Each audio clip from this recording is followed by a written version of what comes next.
Torah. This week's Parsha, we read about the donations to the Mishkan, to the tabernacle, and that the Jews were almost over generous. Moshe had to stop them from giving to the tabernacle. They're just giving everything, which is a trait of the Jewish people. We are known to be extremely generous. When the Ethiopian Jews arrived in Israel in Operation Solomon, Nivsa Shlomo, the government on Sunday put out a thing about that they should donate. People needed clothing, they needed all sorts of things. So on Monday, the government put out a thing, we need clothing. And so it was on Sunday, excuse me.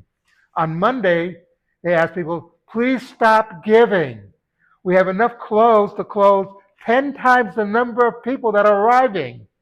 Basically, the Jews of Israel, and by the way, this is across the board, religious, non-religious, these are just Jews giving.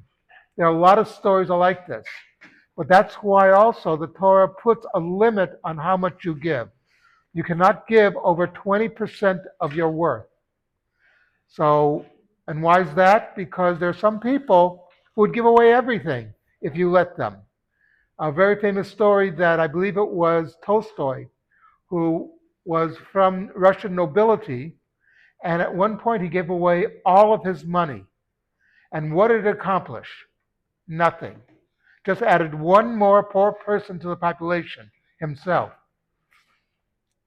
Because what we don't realize is that the whole thing about tzedakah is that we want to help these people so they won't need tzedakah.